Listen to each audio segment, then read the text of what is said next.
eastern coast of on the Indian Ocean near Madagascar Island. It's very close to Africa. And I was born and raised as a strict Muslim. And my dad's family, they follow the Sharia law. What is Sharia law is something we learned. When I was growing up as a kid, we learned that from the Quran. Like, we have to follow a certain amount of things. Sharia law is like following the 5 pillars of Islam, right? And I was brought up in religion, was very strict. I used to wear like the hijab. I used to wear the full dress, and I would not be allowed to go out without it. And well, even standing in front of you like this, that is a no. You know, because we had to separate the women, separate from the men. So I was really brought up strict when I was growing up, and yeah, I never thought of like, well, we do have other religion in our country, but the one thing that I was always drawn was the cross. I remember when I was very young, in school, I was always drawn by the cross. And, I even skipped some class to go to there was a Catholic Bible school in my school. Like, I used to go, and I was going there, but thank goodness I didn't get in trouble. But even though after this, I never got the chance to follow what that meaning of the cross, right? And I know in the Bible it talks about God knows us from the beginning to the end, and I do believe God knew me from the beginning to the end, right? And so I said to myself, well, one day I will ask about that, like what's the meaning of the cross, right? And but since then I left Mauritius in 2009, a few years ago, to come to Canada, and that was a miracle because usually you're not allowed to, to get out of your family. You have to have someone to accompany you, like a brother or like a cousin.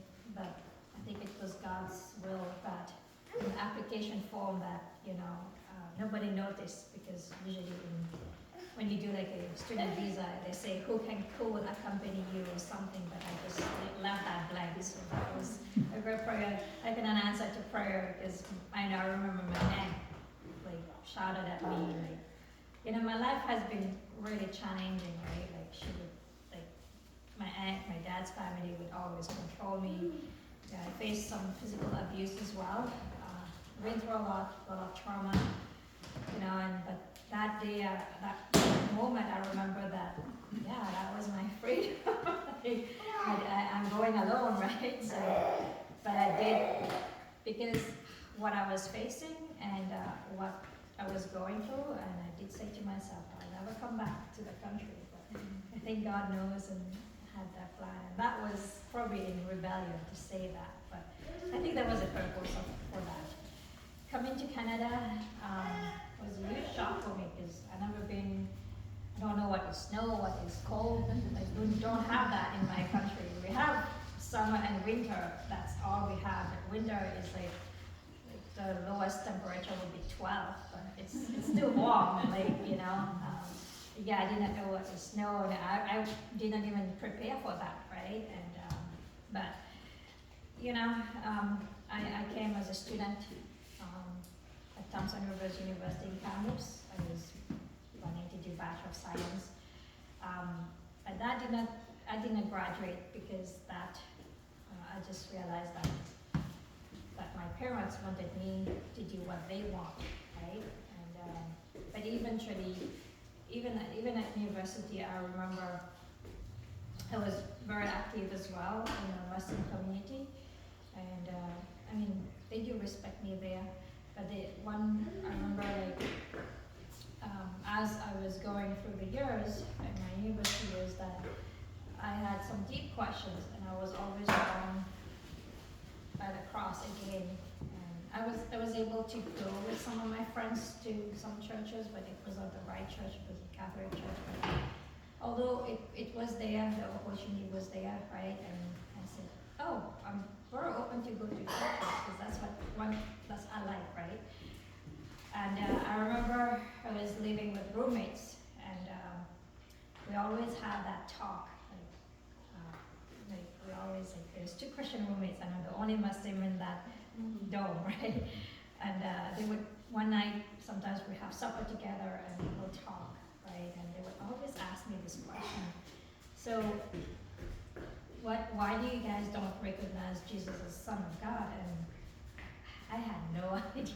I don't even know. That has been a question that people ask me for a long time, and I have no idea what to answer. So I didn't know what I said. Don't remember what I said. But another occasion, I had another roommate. Like we always go. The same for our roommate. She would ask me like, "Oh, let's go for a grocery shopping." And she was so joyful, and I said, "What are you all joyful about? You know, like." I've never seen you joyful like this. And she said, oh, I feel the presence of the Lord. And I was like, what is that?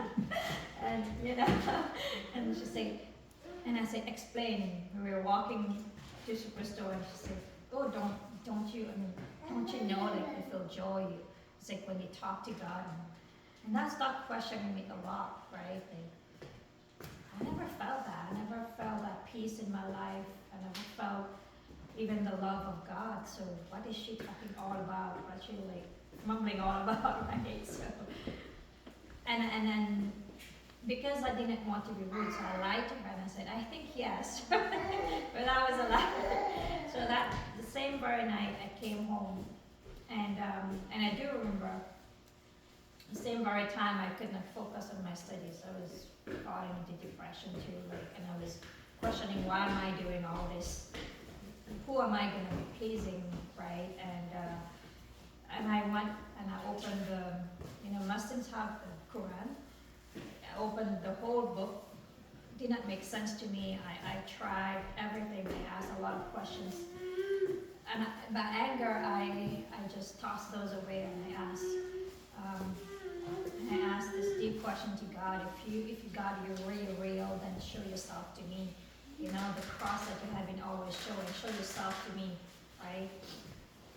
And all I could see I remember was a dark tunnel, like walking a dark tunnel, and I had a light, very bright light. And I didn't, that really kind of like, that was my life, like I was in the dark, right? And ever since I just didn't, I stopped wearing whatever I was wearing, like the hijab thing. I stopped even praying 5 times a day. You know, I used to be an advocate at university for Muslim women, and I think God was really working in my life at that time, and I just stopped doing all this, you know. And I remember I had to change accommodation. I remember, and there, like, I think God was planning all these little things, right? And the same very moment, my student visa I was having an issue with it. And the same very time, like, it's like, my life was going downhill, but at the same very moment, God was placing people in my life. So I met another roommate that, he would always like pray before he eats, right? And that always intrigued me. And I said, why do you pray before you eat? And why does it feel like peace, right? And he said, oh, I pray and I like to sing gospel. And I said, that's very beautiful. Like, I never heard something amazing. So he didn't know that I was searching, right? And although like we had Muslim roommates in that other accommodation, I remember like, oh yeah, maybe I should connect you to the Christian club on campus, like we call it focus group on campus, right? And I said, okay. And I remember at the same very time I met Jehovah's Witness group, which is not the ideal people to meet with. And I said, all right, well, I will take a chance. So there was nothing there. Like I could feel going, like even being invited there, like I had deep questions too, you know, and they didn't answer my questions. It was more like a cult, like, you know. And I said, I keep asking, so who is the third God? Like, I mean, when I was growing up as a kid, I would watch the Ten Commandments, like in black and white TV. That was the best. That was the best movie. Like, but my parents would say, don't take the word by word, because most of the words was coming from the Bible, right?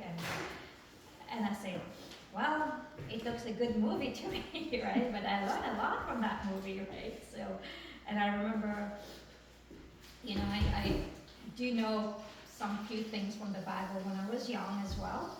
I wasn't exposed to the Bible, but because we have like a lot of churches back home, and of course, like, you know, the Ten Commandments really helped me just to understand a lot of things, right? Even it was black and white. It was really good.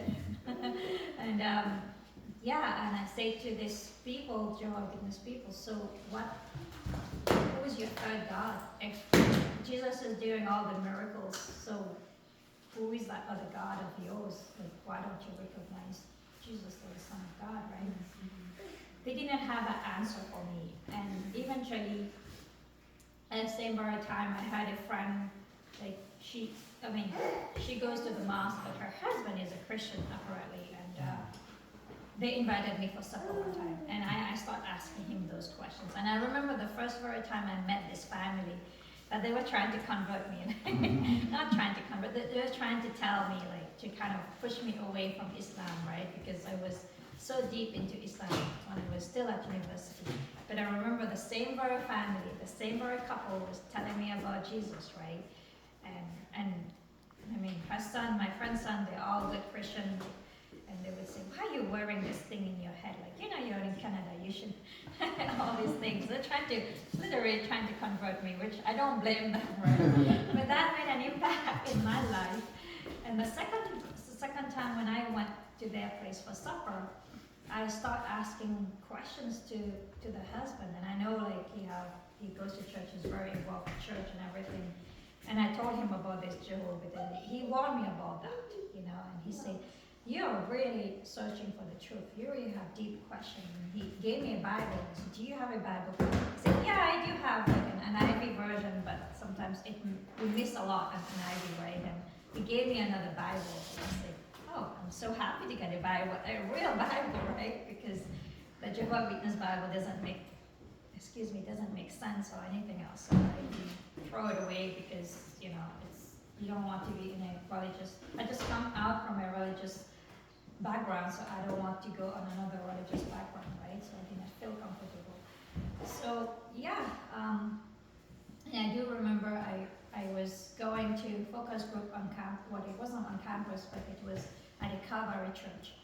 And I know the leader there, they knows me, and they thought like a Muslim is coming to our group today. Well, technically I was not a Muslim, I already left, but nobody knew, right? And I met Matt there. I remember he was one of the leaders, and then the first time I met him, like, they told him, like, you know, go and approach that girl that is a Muslim girl and see what she wants, maybe, you know. And I was asking questions when I was there, and I do remember Matt and one of my friends, I was, at the same very time, I was going through a lot in my life, and they prayed over me, and I felt that peace over me, and I remember the pain even was gone. I don't know why I was crying, but then I keep hearing they were saying, Jesus loves you, Jesus loves you. And I said, I know that Jesus loves me because I have been reading that in the Bible. So, yeah, I went home that night. I opened the Bible again. I would start reading things, right?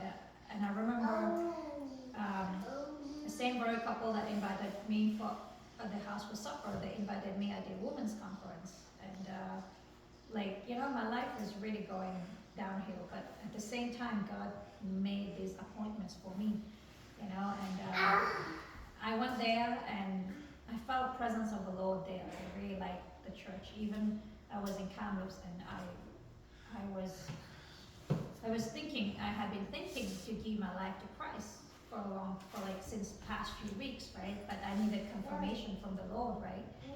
So my friend's wife said, why did you just give your life to Christ? I said, yeah, I have been thinking about this, but I just need confirmation.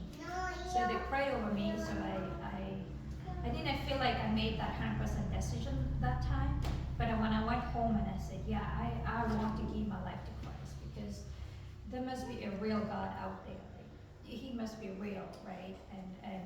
And I know, like, giving your life to Christ is not going to be an easy journey, right? So, and I said, okay, Lord, whatever it is, I left everything behind. I left my education. Even at this point, I was, I didn't want to do anything with my family, even, So we went back. I went back to focus group on campus. Like, they were meeting at the church, and I told one of the leaders that I gave my life to Christ. And at the same very time, when I was making that decision, I was at home, and I said, yeah, I want to give my life to Christ. And they actually, they said, yeah, we need to pray for you, because if words gets out, right, you get in trouble. And yes, of course, I did get into trouble with the Muslim community in Campus, because I was one of the well-known leader, right? But that didn't go well, I remember. But I had a lot of people that really helped me, pray with me, support me, and I remember even meeting with the imam.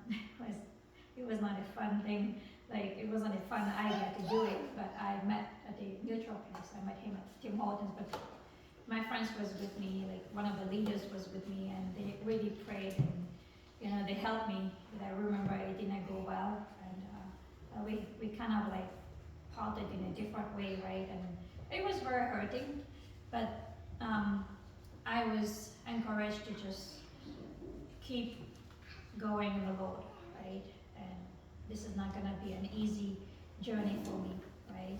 Same very time I was fighting for refugee status, because I didn't want to go home, and of course Mauritius is not part of Sharia law. Mauritius is just a free country, just like Canada, but it's becoming worse now, with all the hate towards the Jews and everything. It's becoming worse in my country, and if I go home, Mauritius is not part of Sharia, I say that, but it's not I'm not gonna get, usually you should not get killed when you go back home. But my family, if you go to my dad's family, yeah, I don't want to go there. So, and I remember that I had, friends that was supporting me in prayers, and they were finding solution with how to keep me safe, right? And I came across Matt's dad, who was a pastor back in the day at Free Church, and I think we started dating in November 2015, and he shared with his parent, I have this girlfriend, a situation like this, and the church is trying to reach out to me, and I find out that one of the missionary, that Janet and Mel, they used to work in persecuted countries, so they tried to reach out to us. And I was at the church there, I remember, in 2016. So, and they said, we need to keep you safe, so we're trying to help. There was a lot of people who was trying to help with all the refugees. I didn't, eventually the refugee status didn't come through. So I had to, leave the country, and then they had a mission there in Williamsburg back in the time, right? And they said, oh, we need someone in a different country, maybe we can send you there to be safe, and you have Christians there that can help, you can disciple you, can guide you, can do things, right? And I was very pleased, because I needed someone to teach me about the Bible, right? Because I was a new Christian, right? And I needed discipleship, fellowship, right? And yeah, I remember going to Belize in 2017, so they fundraised and everything. But as I was still a new Christian, I didn't know what was humility, what was a lot of things I needed to work in my heart, because of where I come from, my background. So, and I believe that Lord have worked that in my life, even when I went to Belize as a Christian missionary. Like, I was just a new Christian, being thrown to the wolves, I would say. Like, I didn't know what to expect. New culture, new food, new things, right? And I mean, I remember my first year there was very challenging as a new Christian. But I made some great connections, and I remember I had a connection at church in William State. Somehow I found a home church here in Belize, and there I think God have used that as a blessing. Like the pastors there have been helping me a lot, coaching me, discipling me, and a lot of healing in my heart as well, because I was struggling with unforgiveness a lot, and God have used my time in Belize to work in me, right? And then my husband came. Well, he wasn't my husband at that time, but they came to Belize, and we got married in August 2017. But he had to come back to Canada because I had to stay back. I couldn't come back to Canada for a while, which I tried to apply to come back, but they denied, my student visa again. But that's okay. We put in an application for permanent residency, and praise God, that took me years. We waited, well, technically I waited for 2.5 years in Belize. But my time in Belize was really fruitful. I was serving the Lord. I served with 3 different ministries there, and I have done a lot. A lot of growing. Some of the ministries I served there was not, the way I expect, but God used that as a blessing to make me grow in my faith, and to, there are moments in my life I remember that, why am I here, Lord? What do you want me to do when things was not working well, right? And those testing days, it was a blessing too. I learned a lot, and I ended up coming back to Canada in 2019, September, and didn't want to come back to Canada though, because last year I was serving with a Bible school. It was one of the best years, because not only I had a wonderful connection, but it was all favor. I just didn't want to leave, but I asked the Lord. I remember even applying for a U.S. visa to transit back to Canada. God told me to just rest in Him. He will work things out for me. And it was such a wonderful time there in Belize. But I had to ask the Lord Lord told me that door needs to be closed, and you need to reunite with your husband. And well, that was not easy, coming back and feeling homesick again. And but I was really happy to be reunited with my husband here. And COVID hit. It was a challenging time for us. Our marriage was being tested at that time too. But the Lord worked things out, brought people in our life to,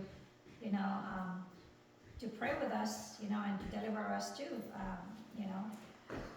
And I remember after COVID, we got involved in a ministry. I was still working with ICCM until, when did ICCM finish? 2024, right? So yeah, my contract was over, and then his ICCM contract, they got transitioned to another place, right? So, but a year before that, God opened doors for us to be involved in a deliverance ministry down in Vancouver.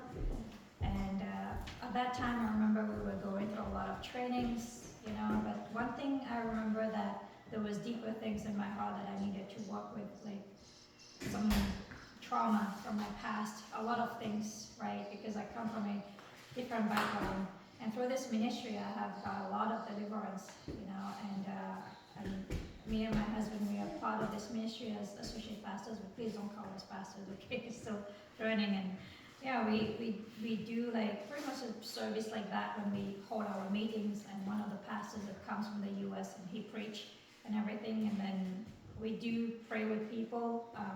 A lot of people is hurting out there, so we have been a blessing to these people, and some of these people are like a work in progress still. And I remember last year in one of those meetings, I wanted a breakthrough in my life, because I remember when we just got married, my family tried to say so many things to me, tried to curse us on our marriage. They didn't even accept that I was married to Matt, right? And they didn't even accept that a Muslim girl would leave her religion, and like they didn't believe that, right? So we had a lot of cursed from my family, right? And yes, of course, with God's grace, we broke that off. We're breaking that off, but it was something deeper that I personally needed deliverance for that, right? And last year I was in fasting and prayer, and we were supposed to do like a 7-day or 6-day fasting, but on my third day, I remember when we were doing ministry, my husband was not there, I was down there, because I'm the administrator too, so I have to do basically mostly everything, right? And I remember after I led worship that same very night in one of our Deliverance meeting, that I was feeling so much drained, and I don't feel like that after I lead worship. We should be feeling more joyful, more like, empowered with God. But I remember because I was fasting too, and I could feel like I was really draining. It's like I was about to pass out, but I had communion with me. So I took communion with me, and I didn't know that night would be my deliverance. And what happened, I don't remember part of my deliverance. I remember some of the pastors that was there, and they prayed over me, and all I remember is my aunt spoke out of me, because she would curse me, right? I was a young kid, she would always beat me up, and she would always do things to me and my brother, right? But I didn't know that deep wound was still in my heart, that I needed healing on that. So my aunt spoke out of me, death spoke out of me, and I remember a lot of things like witchcraft came out of me. I remember that night I felt very light. After my major deliverance, I felt lighter, and I felt like, it's like all these burdens kind of left me that I've been struggling for years and years.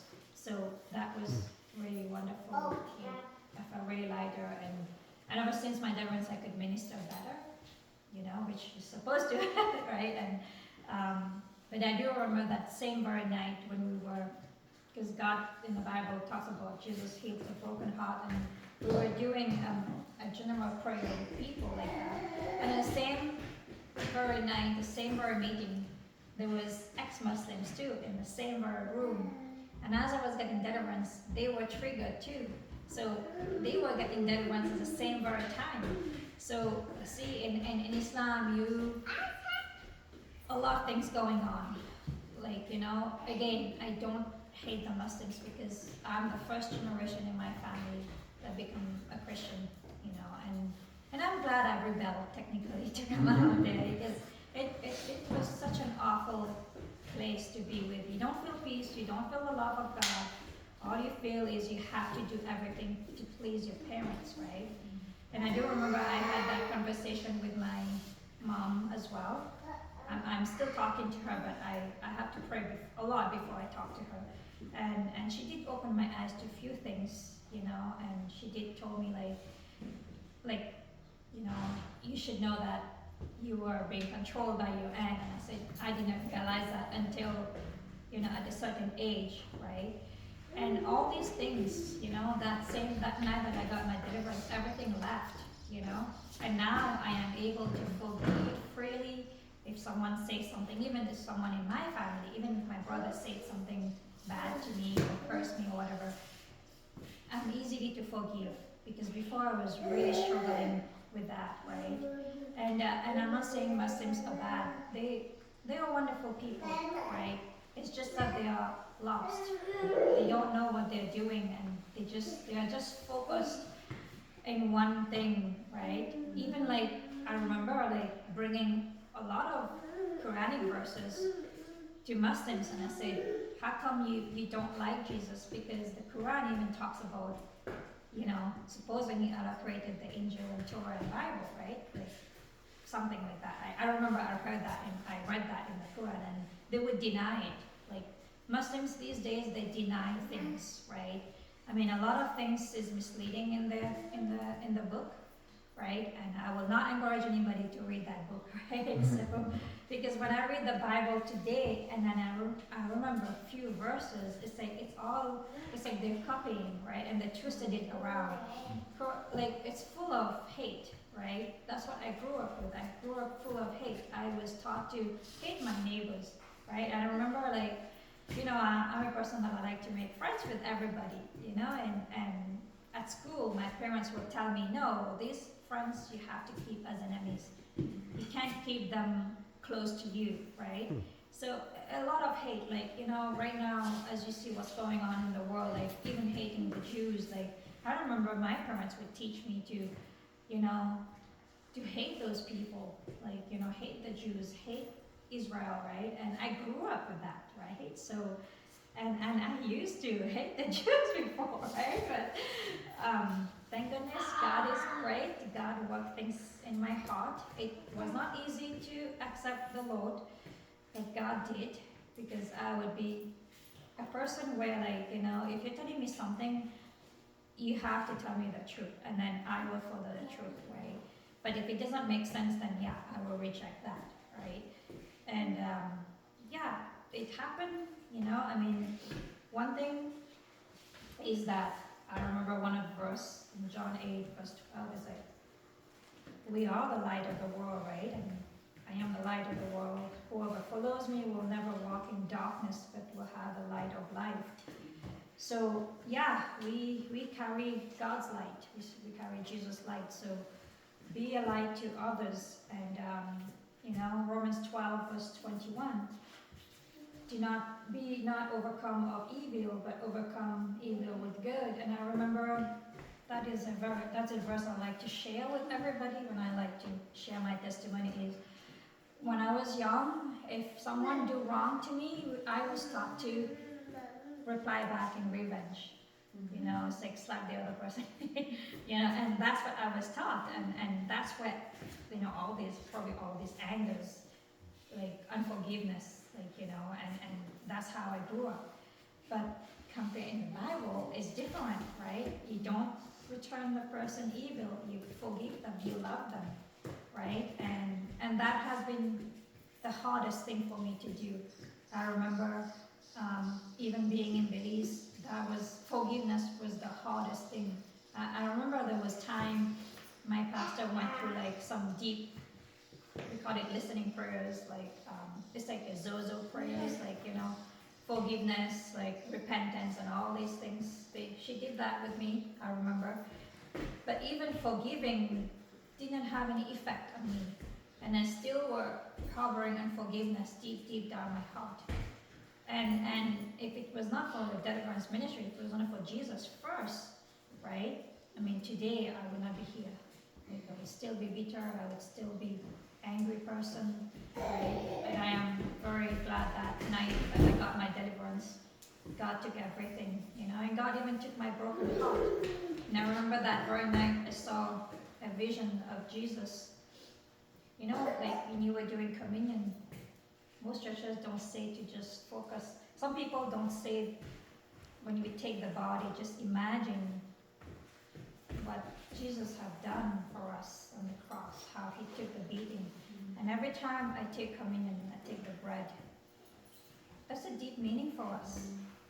Because when I take the bread, every time, like even when I lead a Bible study, when I take the bread, I could see Jesus beating on his back. I could see the suffering, right? Because he's broken his body to us, right? So that's, for me, when you're doing the communion, that's a deep meaning for me. And I encourage you to do that. Communion is very important. That's a tool to overcome what we're going through in the spiritual. We're going through a lot of spiritual warfare in this world, right? Even sharing my testimony, I'm sure there was probably a lot of spiritual warfare I'm going through, but taking that body, wrecking the body, that's a very deep meaning. And yes, of course, when we take the cup, the communion, the blood, we know that everything is done for us on the cross 2,000 years ago. But I do remember that same very night I saw the same picture, just like I see when I take communion. I see Jesus with his thorn crown, like blood on his face. Sorry, I get a bit emotional when I hear that. That's a deep meaning for me. And same very night, I saw him holding that little sheep. It was a cute little sheep. And that sheep was me because I was so much broken. I was wanting that breakthrough in my life for a long time. And then that night I got it, right? And but yeah, I love communion. That's what I get when I take this, right? And yes, we should not overcome evil by evil, but we should overcome evil with good, right? And like I said, a lot of Muslims these days, they would be very hateful towards you. They would even fight for to find if they're right, you know. And I used to be those kind of person too. I used to be those kind, but not anymore, you know. And when you see Muslims coming to you, love them. Don't hate them, because you know you carry the light. Remember, and you know Jesus, even he was being beaten, spit out on, right? If you read the stories in the Bible, right? He had a very different life, right? So we're called to be the light among darkness, right? And I remember I used to be afraid living in the dark when I was young, but not anymore. I like a dark building so that you can be the light, right? And I'm not afraid anymore of dark, right? And yeah, if you see a Muslim, if they are struggling, the Bible talks about lay hands on them and pray for them and see, if it's gonna make difference. That's what one of our friends is doing that. He's a pastor now. He used to be a Muslim before. He's from Iran, and he would go around. He would talk to all these Muslims, and you hear his very strong Iranian accent. And I said, "So what do? You're so brave." And he said, "Yeah, I just told him, come." Like he would say, "Oh, come." Supposedly, Muhammad will heal you. And then he would pray over that person. But he said, "You know what? That's not Muhammad who heal you. It's Jesus who heal you." That he would share Christ. His life is probably gonna be in danger, but what he is doing is perfect. And I use that example. Pray for these people. They're struggling with pain. Just lay your hands, because Matthew 28, God gave us authority and power to overcome sickness, to heal the sick, to do what he have commanded us to do 2,000 years ago, right? So do it, pray for them, and just show kindness and show them love. Just tell them Jesus loves you, and what you just got there is Jesus, and just tell them to believe first, because they have to believe so that they can get healed, right? And I'm sure, share the gospel with them with love, right? A lot of people would share the gospel, forcing, but show them love, right? Sometimes what I do is to, get to know the person, right? I mean, with a Muslim, it's different these days, but I would just lay my hand over them or pray for them, right? One verse I really like from the Bible is 1 John 4.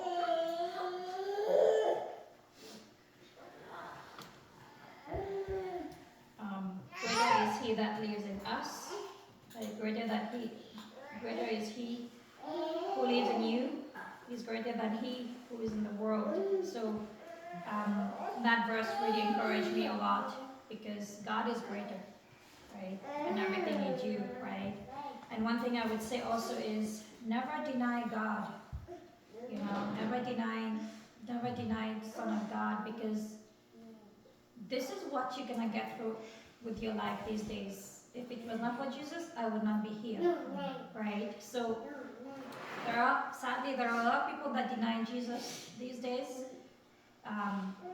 Some of my family, most of my family, is not a Christian yet, but I've been praying for them. That's all I could do, But I do have a family member that is following Jesus in quiet right now. I mean, she's married to my uncle, and I'm very amazed. I mean, her background is Hindu, and her family background are Christian. So she asked me the same question that I asked to God one time: is there a real God out there? There must be a real God. And now she's really reading the Bible in quiet, and we've been discipling her, but I have been teaching her to forgive, because she's been hurt a lot, just like what I went through, just like what my mom went through in this family, that she's going through a lot with my uncle. So I told her to keep your hope in Jesus. You know, God is gonna make a way. And the last time I spoke to her, and she said, "You're so right. I put my trust in Jesus. I don't say anything to your uncle."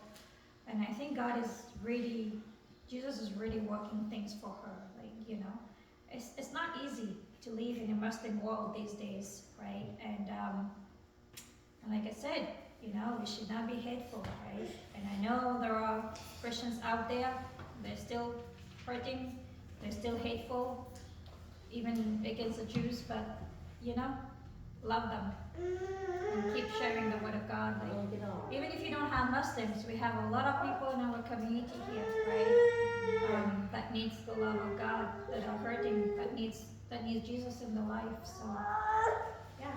Well, thank you so much. Any questions? Do you have any questions?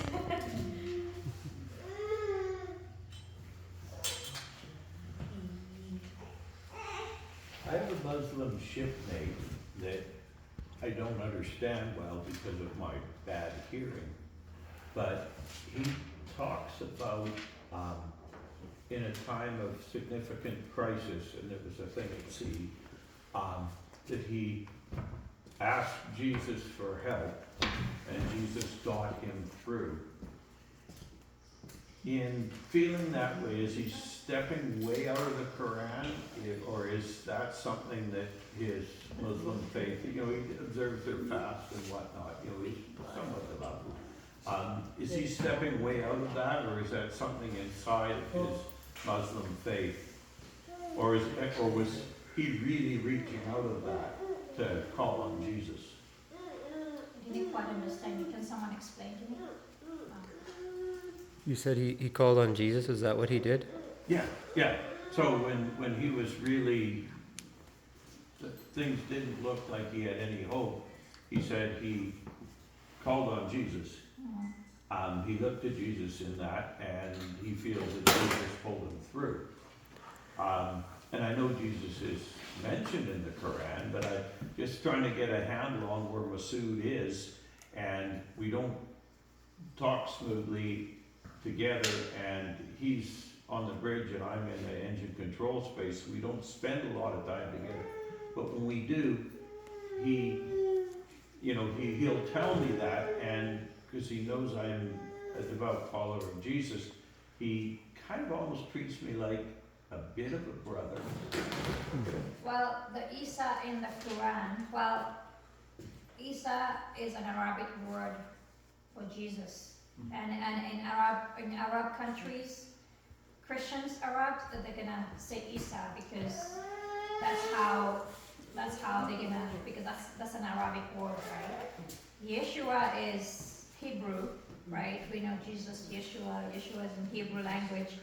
The Isa, the chapter Isa in the Quran, I mean, we know when Jesus is gonna come, he's gonna take his bride away, right? But in the Quran, it talks about a different thing. It talks about the same very Isa. He's gonna come and live on earth.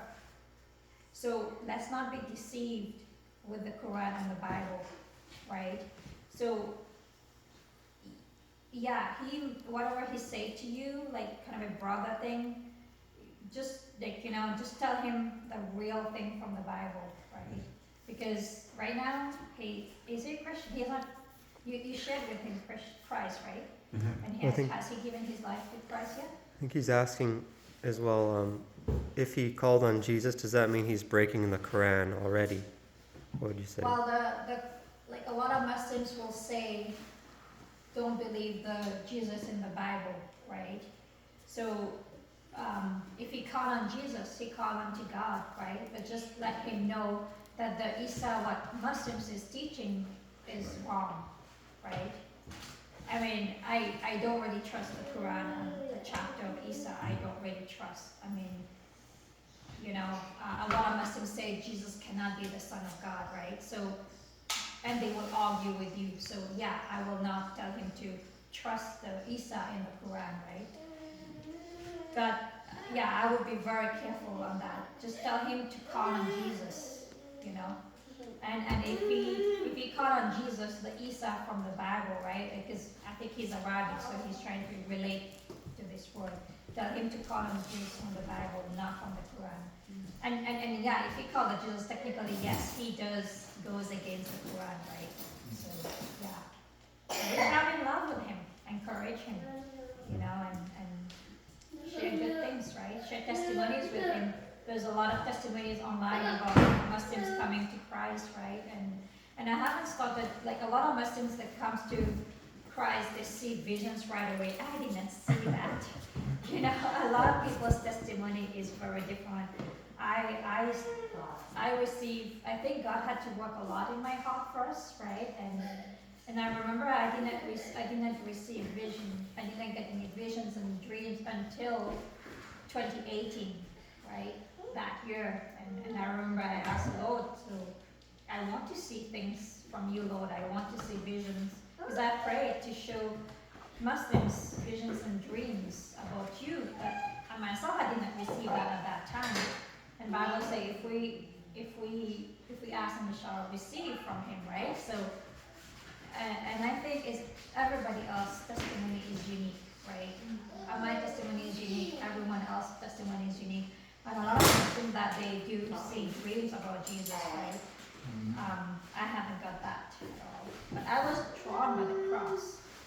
And every time I would hear like a gospel prayer, I would feel peace about it, right? So I think God works differently in people's life, right? So you do see visions now, though, you're saying, right? I do see visions now. Mm. That's good. Which I need to document it. I don't do that often. That's my weakness, but I'm working on it. Any other questions? So you haven't been home since 2009? No, I haven't been home. Well, actually, I went home. I remember on my student visa, I had to go home, but I didn't go to the area where I was living. I stayed closer to the airport because I wanted to get out of the country right away. But even that, it was very scary. I mean, it was good to be home, you know, and it was a lot of change because my country has gone through a lot of change, right, and things, but ever since, no, I haven't gone home yet, so, yeah. You're home. My home is here. Well, it takes a lot. It takes a lot to leave your family. When you follow Jesus, it takes a lot to leave your family, your culture, your food, you know, and leave everything, you know, for Jesus. And I think that a lot of people like to bring back past life when they follow Jesus, which is wrong because you're denying yourself, you're denying everything, you're denying your own family. You know, your family is going to be against you if you make it. I mean, I'm sure most of you here, you grew up in a Christian family, right? You may not know what it feels like to leave your family, everything, like, you know, religion, you know, and I have always thought of leaving this family because not only it was so much religion, but my dad's family likes to fight, so I was always wanting freedom from that whole thing, right, from this trauma, from all these things, right? So I have always prayed, I have always wondered, and I always wished that one day I will leave, and I did. I think God made that happen, right? So yeah, you're denying yourself for everything, and you're following Jesus, just like Jesus and just like Saul. Let's take an example of Saul. Like, remember how he was really bad to people. Was he the tax collector? Or he was really bad until he became Paul, right? Was that the same? Yeah. Mhm. Yeah, he got transformed. Like, I'm sure he went through a lot of persecution in his life, right? But in the end, God rewarded him, right? And I think that's a wonderful story to read as, if you don't understand what it means like to leave everything behind, right? Yeah, I don't even have my family pictures. Like, Matt hasn't seen me when I was a baby even. You haven't seen my whole family. Yeah, I'm left behind, and I'm praying that one day we'll get those photos and things. But I left everything behind. I do miss home. Of course I do. Yeah. I miss the food as well. I mean, you can find things here to cook, but back home is different. You get everything there, fresh. But yeah. Does your island have a specific language, or is that? English. Well, English and French is one of the official languages, and then there are majority also is Hindu. Some people speak Hindi. Like Hindu language have other sub languages. A lot of people that come from our country was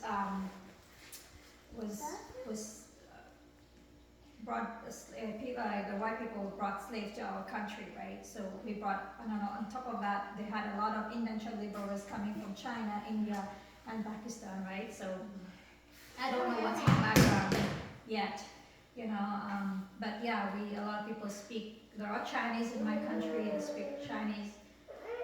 Excuse me. There are people that from India, they speak Hindi, right? And Urdu as well. My mom speaks Urdu. I don't, and did not inherit that from her. My dad speaks Urdu as well. I don't. How much They speak? speak Hindi. How much speak Creole? Yeah, Mauritian Creole. and also like the slaves that was in my country, they developed a mother tongue language. It's called like Creole. It's similar. It's not well. It's similar to Haiti, but the Creole, like if you hear the Haitians speak Creole, there are a lot of countries that speak Creole. They're not the same. It's a unique dialect, right? So we tend to mix our Creole with French a lot. Yeah. I speak three languages: Creole, Mauritian Creole, English, and French. So yeah, not Hindi and Urdu yet, but I didn't inherit that. Too bad. Yeah. But the major language is English and French. Yeah.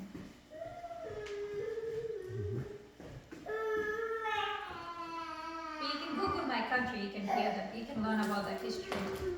And we were supposed to be owned by French. Like the first, I think, it was Arab discovered the country, and then Arab left, and the Dutch came. And the Dutch had to leave because their food was infested by rats and stuff, so they had to leave the island. But then the French came, and I don't know, there was like, the spice route, if the spice route stopped India and going towards Spain, so they found this island, the French, so they started doing a lot of good things for the country, but they had to leave according to a treaty in 1810. So they had, when the British was coming down that same route, so they fought with the British. Yeah. So the British lost, but the French won. But they had to leave the country because of that treaty. They could not stay, so they hand over the whole country to the British. So we are still under Commonwealth, Francophone country. We were under the British rule by like the Queen, that passed away. But we won our independence in, when was that, 1969? Yes. So yeah, and also like we have a small island that was disputed by the tribunal, whatever, and that island like was supposed to be for us, but it was there's a naval base of the US there, but British owned that, but Mauritius just won the battle to win that island back. So my country is hoping to go, and because the people is in my country as well, right? And I heard they are Christians, they are good Christians. I didn't know that, because so my country is gonna do necessary measures to you know, to try to bring those people back to the island, as they've been fought for a long time. So there's a lot of history things, you know, about this island, and it's beautiful. It's a kind of a country of destination too, if you want to go for vacation. There are lots of Christians there as well, lots of church growing. So yeah, I did not know. I wish I knew that before, right? But yeah, there is a lot. The whole, I know that the whole Muslim community in Mauritius needs to be reached out. And right now they're very bitter, so pray for these people. They're very bitter because they want to, you know, this whole politics about Palestine, hating the Jews and all these things, right? So I'm kind of ashamed of my own country to support. Even the ministers support the whole thing, right? Hating the Jews, but it's sad. But you know, with prayer and fasting and prayer and reaching out, I think God can change that, right? So, yeah. Any question? What was the biggest difference between God and Allah that you had to reconcile? Like knowing who Allah was and then learning who God was. What was the biggest thing that you had to wrap your mind around? I think a lot of things. Yeah. A lot of things. It was all a learning curve for me. Even learning how to talk. Like, I used to talk bitterly before. Like, yeah, a lot of things. You know, I mean, forgiveness, that's one thing. Loving others, that was the hardest one. Right, that was the hardest one. So, I mean, even like family replying you back rudely, like, oh, that was the hardest one too. Right? But as you go in prayer, as you go deeper in the Bible, you know, like, I think God really teach you all these things, right?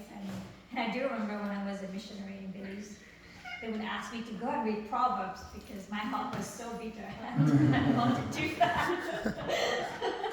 But I think we all need those reminders, right? And I was just learning, I needed someone to be more gentle with me, right?